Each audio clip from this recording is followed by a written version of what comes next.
မင်္ဂလာပါဒါလေးကတော့ကျွန်တော်တို့ငွေချင်းတွေတောင်းပြီးသွားတဲ့ blog video လေးဖြစ်ပါတယ်အဆုံးထိကြည့်ပြီးအားလုံးဖိတ်ခေါ်ပါတယ်ဒါလေးကတော့ကျွန်တော်ကားဝင်းမှာဗိုက်စာလို့ဆိုပြီးတော့ကျွန်တော်တို့ KFC ချော်တွေစားကြတယ်အမှငွေချင်းအားလုံးပေါင်း9ယောက်သွားကြတာပေါ့နော်ဒါကတော့ပွဲစီစဉ်သူကားပေါ်မှာအိတ်နေတာဖြစ်ပါတယ်သူတို့တွေချောင်းရိုက်ထားတဲ့ video လေးပဲဖြစ်ပါတယ်အချိန်မှာကျွန်တော်တို့တောင်ကြီးကိုရောက်သွားတယ်ရောက်သွားတော့တောင်ကြီးကမြို့ကန်ကတငယ်ချင်းတွေကဆိုင်ကင်းနဲ့လာချိုးတယ်အချိန်မှာပဲကျွန်တော်တို့နေရမယ့်အိမ်ရဲ့ရှူခင်းကြီးကိုကျွန်တော်တို့တွေးလိုက်ပါတယ်ရှူခင်းကြီးကိုတွေးလိုက်တဲ့အချိန်မှာပဲကျွန်တော်တို့ရဲ့ပင်မနာတွေအမောပြေသွားပါတယ်အချိန်မှာကျွန်တော်အချိန်ကိုစီလာရုံးလာဆိုင်ဆိုပြီး TikTok လေးတစ်ပုတ်ကောက်ဆော့လိုက်ပါတယ်ပြီးတော့သူတို့တွေအမှညနေအပြင်သွားဖို့မိတ်ကပ်တွေပြင်ကြပါတယ်မိတ်ကပ်တွေပြင်တဲ့အချိန်မှာကျွန်တော်တို့မြို့ထဲကိုပြန်သွားပါတယ်မြို့ထဲကိုသွားတဲ့အတွက်ကြောင့်ကျွန်တော်ဝတ်ထုတ်တွေနေရာတွေပါရွှေ့ကြတာပေါ့နော်အမှအဲ့နေရာလည်းတော်တော်ရှူခင်းလာပါတယ်အမှကျွန်တော်ဗီဒီယိုတွေရိုက်ကြတယ်ဟာတာတွေပြောကြတယ်ပြောရင်ကျွန်တော်တို့မြို့ထဲကိုရွှေ့ကြတာပေါ့နော်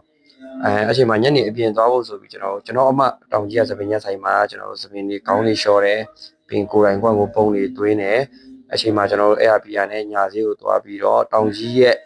ရှာဒီဥရုကောင်းကောင်းလေးနဲ့စားလို့ကောင်းတဲ့ဝက်ဆက်လက်လေးစားတယ်ဆူရှူလေးတောက်ပြီးကျွန်တော်တို့အမဓာတ်ပုံလေးရိုက်ပြီးတော့ချီရိုက်ပါလောက်ကြတာပေါ့နော်အဲ့ဒါနဲ့တကယ်ချင်းကဖုံးဆက်တယ်ပေါ့ကျွန်တော်တို့ညကရအောင်နဲ့မကရင်ရှင်ငန်းပြက်ဆိုလို့ကျွန်တော်တို့သွားကပေးခဲ့ရတယ်ပဲတောင်ကြီးမှာလည်းသွားကရတယ်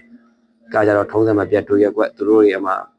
ရထားရွယ်ကြီးလုပ်ပြီးကကြတာပေါ့ကျွန်တော်တငယ်ချင်းတွေရဲ့တောင်ကြီးကတငယ်ချင်းတွေကမှကကြတယ်ပြီးတော့ကျွန်တော်တို့နောက်နေ့မနေ့မိုးလေးတော့ကျွန်တော်တို့အမတပ်ပုံရိုက်ဆိုပြီးတော့ကျွန်တော်တို့သွားကြတာပေါ့နော်အမတောင်ကြီး view ကိုသွားကြတယ်အမကျွန်တော်တို့တပ်ပုံတွေရိုက်တယ်ပြီးတော့နေဝင်စည်းစာတွေကိုကြည့်တယ်အမကျွန်တော်တို့ကပါလာရဲ့သမီးတော်အကြီးမာတော့သူပို့တွေပေးတယ်အမပေးတဲ့အချိန်မှာတော့ပွဲစီစဉ်သူပေါ့ဇက်လိုက်မင်းသားတွေအမဝင်ဖြီးရပေါ့အမဖြီးနေတဲ့အချိန်မှာအင်ကြီးမလာလို့ဆိုပြီးတော့အင်ကြီးကိုလာပြင်ပေးတယ်အချိန်မှာ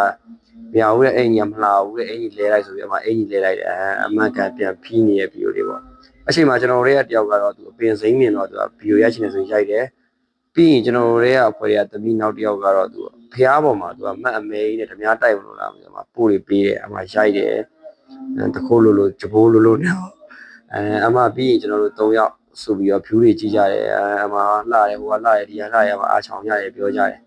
ပြီးတော့ကျွန်တော်တို့တောင်ကြီးတစ်စောင်းနဲ့ကိုယ်ကိုသွားကြတယ်ကားနဲ့သွားတော့ကားကျက်လို့ဆိုပြီးချီရင်သွားကြတယ်အချိန်မှာပဲကျွန်တော်တို့ပွဲကင်းထဲကိုရောက်သွားတဲ့လူကြီးကတော့ကြောက်စရာကြီးနေနေတိုင်းမှာပဲဂျားထဲမှာညံ့နေရပါတော့ကျွန်တော်တို့ကြည့်ချင်တဲ့ဖွင့်ပွဲဆိုတာကြီးရောက်လာတဲ့အချိန်မှာတော့ဟိုးတော်လဲလှပါတယ်တောင်ကြီးတစ်စောင်းတိုင်းကိုသွားမယ်ဆိုရင်ဝေးရလာတဲ့သူတွေဆိုရင်ဒီဖွင့်ပွဲကိုလာကြတာများတယ်ကျွန်တော်ဆိုဖွင့်ပွဲကိုသွားတော့ဒါကြိုက်တယ်တော်ကိုလည်းလှတယ်လှုပ်ထားဆိုလည်းတော်မိုက်တယ်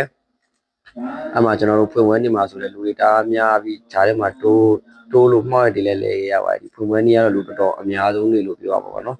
အမှမီလုံးနေတလုံးမီလွတ်တယ်အမှကျွန်တော်အကြောက်ဆုံးပင်လေတများ